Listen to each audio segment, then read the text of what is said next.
the issue of phone hacking, which I am obliged to ask you about. Page 279 of the first volume of your diaries, which is an entry for the 26th of January 2001.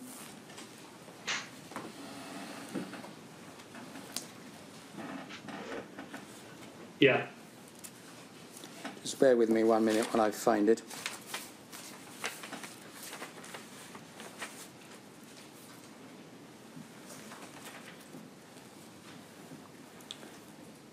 Four lines into the entry for the 26th of January, but someone suggested today that people might be listening to my mobile phone messages. Apparently, if you don't change the standard security code that every phone comes with, then anyone can call your number, and if you don't answer, tap in the standard 4-digit code to hear all your messages. I'll change mine just in case, but it makes me wonder how many public figures and celebrities are aware of this little trick. When were you first made aware of this little trick? Well, according to this, Friday 26th of January 2001. Were you aware of it before? Not as far as I'm aware, no. Who made you aware of this little trick? I have no idea. I'm sorry. It was 10 years ago and I can't remember. But can you assist at all with the context? I mean, if you look the start of the entry, which deals with something else altogether, just refresh your memory. Mm-hmm. And then I'll ask you to think hard. You don't necessarily have to identify the someone who suggested it to you, but whether it was another journalist, whether it was a friend. Can you help us at all? Well, if I can't remember who it is, then obviously I can't narrow it down to a genre.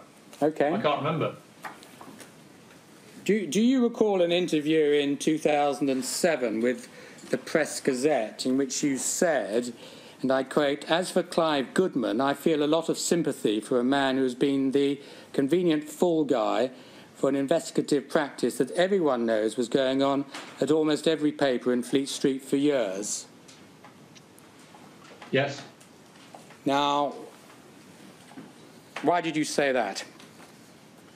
Well, that was the rumour mill at the time. I mean, it was exploding around Fleet Street. I wasn't there. I hadn't been there for 3 years. But everyone you talked to said that he was being made a scapegoat. This was a widely prevalent thing. I wasn't aware that it was widely prevalent in any specific form. I was hearing these rumours like everybody else. The reality is that it certainly seems to have been much more widespread at one newspaper. And we now know that The Guardian also phone hacked. So you had two newspapers. So certainly it was wider, apparently, than just Clive Goodman. But I'm not going to get into rumour mongering because that's not really the point of this inquiry, I don't think. But were you rumour mongering when you had the interview with the Press Gazette in 2007, or were you speaking from your own experience? No, I was just passing on rumours that I'd heard.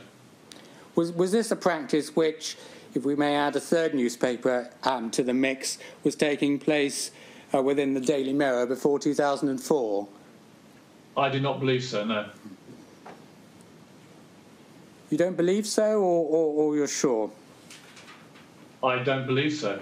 To the best of my recollection, I do not believe so.